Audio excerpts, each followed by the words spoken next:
اور ان کے ساتھ وہ ہمیشہ ہم نے ڈکٹیٹرز کے خلاف الیکشنز کی. میں اور ہم چند لوگ ہوتے تھے جو سینئر اس وقت بھی وہ لیڈرشپ ہے, لیکن اس وقت جس طرح ہم نے باقاعدہ ان مشکل حالات میں 1997 کی الیکشن کی جو کہ ناممکنات میں سے تھا, اور جب 16 یا 17 لوگ مشکل سے پوری پاکستان میں جیت کر آئے تھے, اور اس کے بعد بھی 2002 والی الیکشن بھی اس وقت جنرل مشرف تھے اور وہ الیکشن بھی کوئی فیئر الیکشن نہیں تھی, لیکن ہم نے ایک بھرپور مقابلہ کیا تھا اور الحمدللہ کے رزلٹ آئے. ہماری لوکل گورنمنٹ الیکشن تھی 2001 میں, اس میں بھی باقاعدہ کنگز پارٹی ہوتی تھی اور ہم نے ان سے مقابلے کیے. اب جو ہے ان کو تو ان کے سودے ہوئے ہیں اور سندھ کا سودا کر کے, اور ایک جو الیکشن تو نہیں ہے یہ تو اس وقت جو 14 سال سے ایک حکم مطلب گورنمنٹ میں بیٹھے ہیں کہ ان کے انڈر ان کی انتظامیہ الیکشن کرے گی, تو وہ کون سی الیکشن؟ لیکن میم الیکشن کی ذمہ داری تو الیکشن کمیشن کی ہے نا. دیکھیے بالکل ہے, اور کیونکہ شاید ان کے پاس وہ ریسورسز نہیں ہیں, خاص طور پہ ہیومن ریسورس نہیں ہے, کیونکہ میں نے جتنی ان ایفیشنسیز دیکھی تھی 2018 میں, ایک تو ٹوٹل ڈسکنیکٹ ہو جاتا ہے بٹوین عوام اینڈ چیف الیکشن, اور یہ جو پروسیس ہوتا ہے پہلے آپ کے ڈسٹرکٹ کے لیول پہ ہے وہی مینیپولیٹ کرتے ہیں, کبھی بھی آپ کی الیکٹورل لسٹیں صحیح نہیں ہوتی جو پرووائڈ کی جاتی ہیں, لیکن الیکشن ڈے کی الیکٹورل لسٹیں بالکل غلط ہوتی ہیں. اس کے علاوہ آپ کے پولنگ سٹیشنز وہ بھی آپ دیکھیں کہ یہ ایک دن پہلے لگا رہے ہیں, 1 گھنٹے کے لیے لگا رہے ہیں, اینڈ دے ایکسپیکٹ کہ دور دور سے لوگ, صرف لوگوں کو تنگ کیا جاتا ہے, پریشان کیا جاتا ہے, اور جس طرح لاز بنتے ہیں یا جو کچھ یہ پروسیس ہوتے ہیں یہ لوگوں کی آسانی کے لیے ہوتے ہیں, یہاں تو یہ زیادہ مشکلات پیدا کرتے ہیں. بہرحال نہ پولنگ سٹیشنز کا دیا جاتا ہے, اور اس کے بعد جتنے بوتھ ہوتے ہیں ہمیشہ جہاں بھی اس حکومت کے جو اپوننٹ ہیں ان کے کبھی بھی وہ بوتھ نہیں کھولے جاتے ہیں آدھا بوتھ پہ, تو اس کے بعد بھی اگر کوئی جیت کرا جائے تو وہ رزلٹ ARO کے لیول پہ چینج کر دیے جاتے ہیں. یہ بھی ہو سکتا ہے کہ GDA یہ ڈیمانڈ کرے کہ پولنگ اسٹیشنز کے اندر اور باہر رینجرز ہو یا فوج کو تعینات کیا جائے, ماضی میں ہوتے رہے ہیں. جی دیکھیں, میں سب سے پہلے تو کیونکہ DRO ہوتا ہے district commissioner, ARO assistant commissioner, how do you expect جنہوں نے اپنی پروموشنز کرانی ہیں, اپنی لیوکریٹو ٹرانسفر پوسٹنگز کرانی ہیں, کیا وہ اس حکومت کے خلاف فیصلہ کریں گے؟ تو میں تو یہی الیکشن کمیشن کہوں گی کہ اگر آپ نے فیزز میں کرا رہے تھے لوکل گورنمنٹ الیکشن, تو کیا وجہ تھی کہ باہر سے نہیں لا سکتے تھے؟ ہم 14 لوگ 14 ڈسٹرکٹس میں ہوا, تو کیا DRO وہیں کے ہونے چاہیے تھے, اسی حلقے کے ہوں, اور وہ ان کی مرضی ہے کہ ان کو آگے اپنا رزلٹ دیں گے حکمرانوں کو, تو پھر ان کی پروموشن ہوگی. تو کس طرح, اور پولیس کا بھی یہی رول ہے سارا. تو مجھے کوئی اگر انتظامیہ نے الیکشن کرائیں تو وہ کوئی الیکشن نہیں ہوگی. آپ نے سوال کیا کہ فوج آپ ڈیمانڈ کریں گے؟ میں فوج تو لا اینڈ آرڈر کے حد تک تو وہ کہہ دیتے ہیں کہ جی ہم لا اینڈ آرڈر, لیکن جو ریگنگ ہو رہی ہوتی ہے وہاں کھڑے ہوئے تو کہتے ہیں ہمارا کام یہ نہیں ہے. تو مطلب ضرور ان کو ہونا تو چاہیے رینجرز کو, کیونکہ جتنا اس وقت ایگریشن ہے لوگوں میں, جتنی یہ وائلنٹ نہ ہو, اس کے لیے میں سمجھتی ہوں کہ بالکل ہونے چاہیے. ہم نے دیکھا کہ ماضی میں آپ نے بھی دیکھا کہ نون لیگ نے پیپلز پارٹی کے خلاف کتنے سخت بیانات دیے, پھر پیپلز پارٹی نے کتنے سخت بیانات دیے, آج وہ اتحادی ہیں اور حکومت میں ہیں. کیا مستقبل میں یہ ممکن ہے کہ GDA سندھ میں پیپلز پارٹی کے ساتھ اتحاد کرے, وہ بلدیاتی انتخابات ہوں یا عام انتخابات ہوں؟ دیکھیے, ایک تو جو یہ اتحاد ابھی ہوئے ہیں, آپ کیا لوگ بھولے نہیں ہیں, اور ویڈیوز بھی چل رہی ہیں, مطلب آپ پہلے لوگوں کو اتنا ان کے خلاف بھڑکا دیتے ہیں, عوام کو تو ایک استعمال کیا جا رہا ہے نا, ایک ٹول, ایک وہ پہلے ان کے اندر آپ وہ ایموشنز اور ان کو اتنا خلاف, اور ضیاء الحق کی پارٹی اور یہ ساری چیزیں, لیکن جیسے آپ کے اپنے مقاصد ہوں, کوئی نیشنل انٹرسٹ نہیں, تو پھر آپ کہیں کہ ہم یہ ہیں. آج آپ بڑے ہمارے لیے وہ افسوسناک بات ہوتی ہے کہ کون سا نیشنل انٹرسٹ, ابھی ذرا مجھے بتا دیں کہ ہیں, ایز فار ایز کہ یقیناً GDA ہم یہ کہتے ہیں کہ ورکنگ کبھی بھی, یا تو آپ عوام کو اتنے غصے میں, اتنے اینگر میں اس لیول تک مت لے کے جائیے کہ آپ ایک ایکسٹریم. سیاسی پارٹیز ہیں, پولیٹیکل پارٹیز ہیں, لیکن رشتے ناتے رہتے ہیں, اور اس لیے اتنی پولرائزیشن نہیں ہونی چاہیے. یا تو آپ اپنے ان کو پولرائزیشن کو, لیڈرز کے ہاتھ میں یہ بات ہوتی ہے کہ اتنا آگے تک نہ بڑھائیں, اور اگر اسی تک رکھیں کہ جہاں سیاست ہو اس کے الیکشنز ہوں اس کے بعد آپ ہوں، اور کیوں نہیں ہونی چاہیے انڈرسٹینڈنگز، کیونکہ تبھی ایک بہتری کی طرف فار دا الیکشن، تاکہ آپ عوام پہ وہ نہ ڈالیں۔ آج جتنی وائلنٹ الیکشنز ہوئی ہیں ساری یہاں پہ، اور آگے آنے والی میں بھی خوف ہے، جو کہ خود انہوں نے بلاول صاحب نے سٹیٹمنٹ دی تھی اسمبلی کے فلور پہ کہ وائلنٹ الیکشنز وہ دیکھ رہے ہیں، تو پھر ضرور وہ ہونی چاہیے کہ ایسا وہ ہو کہ ہم عوام کو اس ایریا میں نہ لے جائیں کہ پولرائزیشن اس حد تک چلی جائے۔ یہ سوال اس لیے بھی تھا کہ کیونکہ حال ہی میں آپ کی ایک تصویر آئی تھی محترمہ کی سالگرہ کا، آپ کیک کاٹ رہے تھے، تو شاید یہ بھی تاثر دیا گیا کہ شاید آپ پیپلز پارٹی کی طرف دوبارہ آ رہے ہیں۔ تو خیر سیاست میں تو یہ ہوتا رہتا ہے۔ ہم نے دیکھا کہ جب آپ کے دور حکومت میں نیب کا جو قانون تھا، یہی جو رہنما آج حکومت میں شامل ہیں وہ بڑی تنقید کرتے رہے۔ آپ سمجھتے ہیں کہ آپ کے دور حکومت میں سیاسی انتقامی کارروائیاں ہوئیں، تقریباً اپوزیشن جیلوں میں تھیں؟ جی دیکھیں، میں سب سے پہلے آپ نے کہا محترمہ کا کیک، وہ میری لیڈر تھیں، وہ میری مینٹور تھیں، وہ ان سے میری صرف ایک پولیٹیکل نہیں تھی، ان سے جو بانڈنگ تھی پوری ان سے تھی تو پوری فیملی سے ہی، لیکن بہرحال اور آج تو مخالف ان کے، جنہوں نے ان کی زندگی میں اتنی بھرپور ان کی مخالفت کی اور شاید جن کی وجہ سے وہ ان کو ملک سے باہر اتنا سفر کرنا پڑا، آج یہ تو ان کے ساتھ بیٹھ گئے، لیکن آج وہ بھی مانتے ہیں کہ وہ لیڈر، ویژنری لیڈر تھیں، اور اس لیے ان کی برتھ ڈے میں چاہے اس طرح کوکس کے لیول پہ ہوا، ویمن پارلیمنٹری کوکس میرا بیبی ہے، میں اس کے پیٹرن ہوں، اور اگر ہم نے کوکس کے لیول پہ منائی تو اسی مقصد کے لیے تو کوکس بنایا گیا تھا کہ جتنے آپ کے سیاسی اختلاف ہیں آپ اس سے اوپر ہو کے کام کیجئے، اس ملک کی عورتوں کے لیے کام کریں، اور آپ کی جو خواتین لیڈرز ہیں آپ اگر اس کا لوگو دیکھیں کہ اگر محترمہ فاطمہ جناح، رانا لیاقت علی خان اور محترمہ بینظیر، میں نے ڈیزائن کیا تھا، میں نے کسی ایکسپرٹ میں نے ڈیزائن کیا تھا، اور وہ آئیکونک جو بھی ہماری خواتین رہی ہیں ان کے آگے رکھتے ہوئے کہ ہم نے ان کے پاتھ پہ آگے لے کے چلنا ہے۔ تو ویمن کوکس جو ہے کہ وہ جب تک سیاست سے اوپر ہو کے کام نہیں کرے گی تو آپ کو نتائج اس ملک کے عورتوں کے لیے بہتری نہیں آ سکتی۔ آپ نے نیب کے قانون کا کہا، دیکھیں بڑا افسوس ہوتا ہے کہ ہر کوئی اپنے مفاد سے سوچتا ہے، یا ضروری تھا کہ آپ ایک کمیٹی بناتے، پہلے بھی یہ ہوتا تھا کہ ایک کمیٹی بنتی تھی، اپوزیشن کو نمائندگی ملتی تھی، ساری پولیٹیکل پارٹیز کو نمائندگی ملتی تھی، اس میں ان سب کے ویوز کے ساتھ پھر کوئی آپ لائیں، اتنی جلدی میں چینج کرنے کی کیا ضرورت تھی؟ تو اب بھی یہ ہونا چاہیے تھا، اور جو بہتری ہم سب بہتری چاہتے ہیں نا، ہم سب ایک جس کنسرٹ پہنچتے اس کو اونرشپ ملتی ہے، اس لا کو اونرشپ ملتی ہے۔ اب اگر ایک لا انٹرسٹ ایک پروویژن جو ہے وہ اپنے مفاد میں، دوسرے کی اپنے مفاد میں، تو پھر ملک کے مفاد میں تو نہیں ہوئی، پھر تو آپ کے دور حکومت میں جو ہوا وہ درست تھا؟ دیکھیے آپ کون سے دور کی بات، شہباز شریف صاحب جیل میں، زرداری صاحب جیل میں، فریال تالپور، دیکھیں میں اس لیول میں یہ کہتی ہوں کہ اکاؤنٹیبلٹی بہت ضروری ہے اور ٹرانسپیرنٹ طریقہ ہونا چاہیے، کیونکہ میں نے وہ کیسز جب میرے سامنے بہت ضروری ہے، اور اگر کوئی ہیں کیسز ایسے تو وہ پھر اور بات ہے، لیکن اکاؤنٹیبلٹی کا ہونا، کیونکہ ورنہ پارلیمنٹری ڈیموکریسی کا کوئی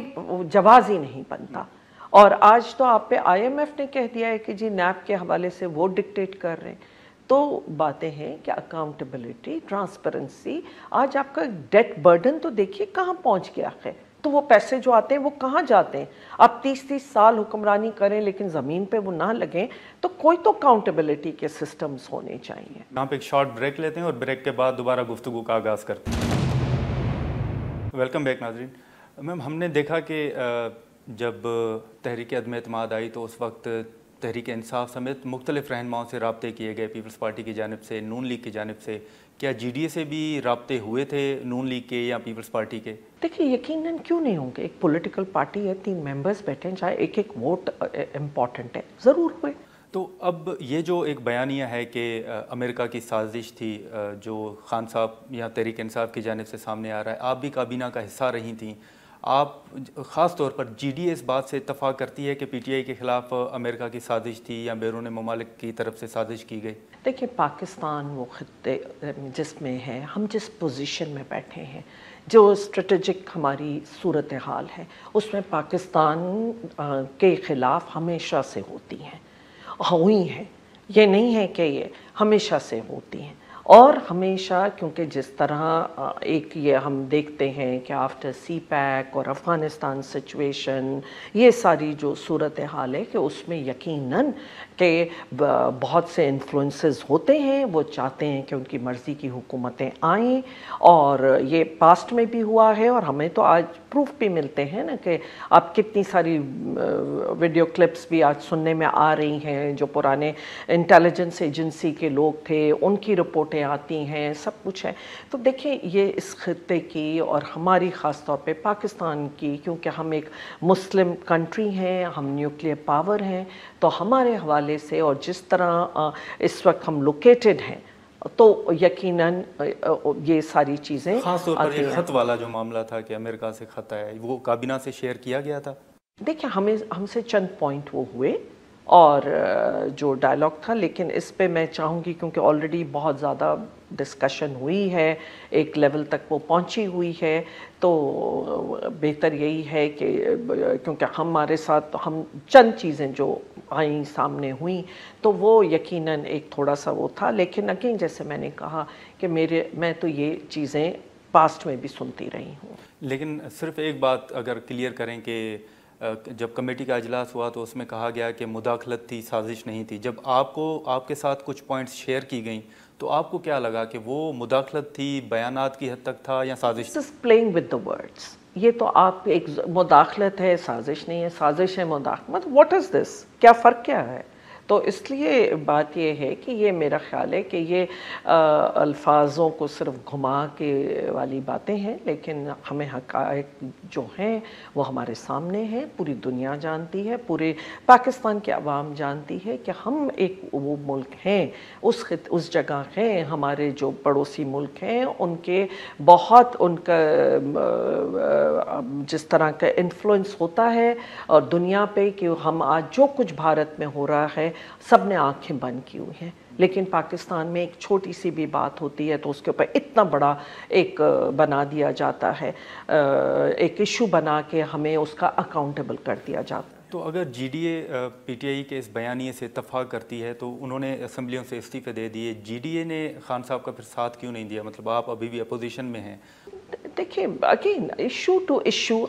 ہم الائز تھے، ان کے چند الائز نے پریفر کیا حکومتی بینچز پہ بیٹھنے کا، ہم نے پریفر کیا اپوزیشن میں بیٹھیں، کیونکہ بغیر ورنہ تو ساری کی ساری حکومت ہے، تو وہ اس پارلیمنٹ کے فائدہ کیا ہوگا، اس پارلیمنٹ کی لیجٹمیسی کیا ہوگی کوئی؟ اور جب دیکھیں حکومت پہ پابندی ہوتی ہے، اب جس طرح آئی ایم ایف کی اگر جو بھی وہ ہے تو عوام کے لیے کون بولے گا؟ عوام کے لیے آواز، ان کا کنسرن کہ بھئی یہ پریشر، وہ تو اکاؤنٹیبلٹی یا وہ جو اوور سائٹ ہے وہ تو اپوزیشن نے کرنی ہوتی ہے نا، تو ہم نے یہ پریفر کیا، اور میں ہمیشہ یہ بلیو کرتی ہوں کہ جو پلیٹ فارم آپ کے پاس اویلیبل ہو اسے چھوڑنا۔ تو بطور اتحادی جماعت آپ نے یہ خان صاحب کو مشورہ دیا تھا کہ اسمبلی جو پارلیمانی سیاست ہے وہ نہیں چھوڑنی چاہیے؟ دیکھیے اگین کہ ان کی پارٹی، ان کی انٹرنل میٹنگز ہوتی ہیں، اس میں ان کی لیڈرشپ آپس میں فیصلے کرتی ہے۔ جو ایک میٹنگ میں تھی جس میں الائڈ پارٹیز بھی تھیں، اس میں میں نے اپنا فیصلہ بتایا تھا کہ جی ڈی اے جو ہے وہ پارلیمنٹ میں رہے گی۔ بطور سابق اسپیکر قومی اسمبلی، آپ سمجھتی ہیں کہ کسی سیاسی جماعت کا پارلیمانی سیاست چھوڑنا ایک درست فیصلہ ہوتا ہے؟ میں نہیں سمجھتی کہ ہونا چاہیے، لیکن ہر پولیٹیکل پارٹی اپنے فیصلے خود کرتی ہے، ایک بڑی پارٹی ہے، پی ٹی آئی کی بھی ایک بڑی پارٹی تھی، وہ ہونا چاہیے۔ دیکھیے ایز اے اسپیکر بہت جو چیز میں نے دیکھی کہ جتنا میں نے کہ اپوزیشن اسٹرانگ ہوتی ہے